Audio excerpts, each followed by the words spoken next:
அனைவருக்கும் வணக்கம். இப்போ என்ன பார்க்க போறோம்னா சாதா ஜாக்கெட்ல ஷோல்டர்ல பிசுறு தெரியாம எப்படி இணைக்கிறது அப்படின்றத தான் பார்க்க போறோம். வாங்க.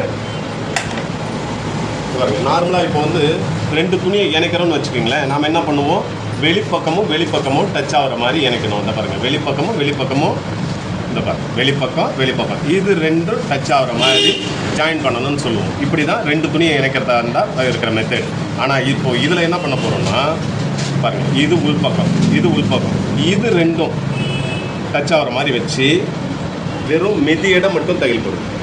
இந்த அளவு பிடிக்கும்.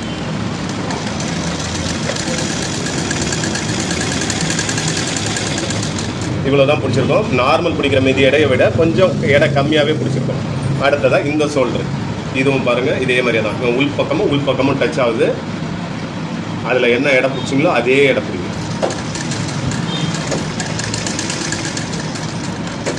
எப்பவுமே ஒரு தையல் போடும்போது ஆரம்பமும் முடிவும் கட்டி விடும்.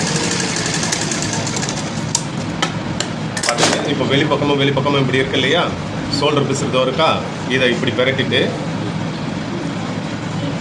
இப்படி திருப்பி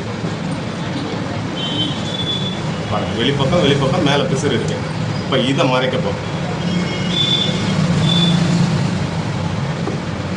இப்போ பாருங்க, இந்த வெளிப்பக்கமும் டச் ஆகுது. உள்பக்கம் நம்ம பார்வைக்கு இருக்கு, இன்னொரு உள்பக்கம் கீழே கலந்து போயிருக்கு. இப்போ அதே மெதி எடை விட கொஞ்சம் கூடுதலாக பிடிக்கும்.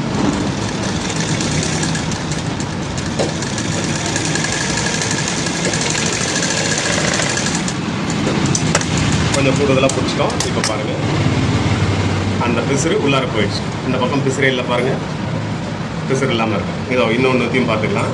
இதை நல்லா பாருங்கள், உள்பக்கமும் டச் ஆகிற மாதிரி வச்சு இணைச்சோம் இல்லையா. அடுத்தது இதை அப்படியே இப்படி பெரட்டி விடுங்க. பெரட்டிட்டு வெளிப்பக்கமும் டச் ஆகிற மாதிரி வச்சுக்கணும். இந்த ஓரத்தை நல்லா கீறி விட்டுக்கிட்டு முதல்ல பிடிச்ச எடையை விட கொஞ்சம் கூடுதலாக பிடிங்க. அப்போ தான் அந்த பிசுறுலாம் வெளியில் வராமல் இருக்கும்.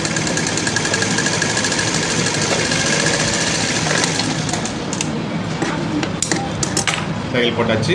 பாருங்கள், இந்த மாதிரி பிசுறுலாம் வராமல் இருக்கணும்னா எடையை கொஞ்சம் கூடுதலாக பிடிக்கணும். பிசுறுலாம் முதல்ல வெட்டணும். அவ்வளோதான். இப்போது இதுதான் ஜாக்கெட்டு. இப்படி தான் அமைப்பு இருக்கும். இது வெளிப்பக்கம், இது உள் சைடுலேயும் பிசுறே தெரியல பாருங்கள். இதுதான் சாதா ஜாக்கெட்டில் வரும்.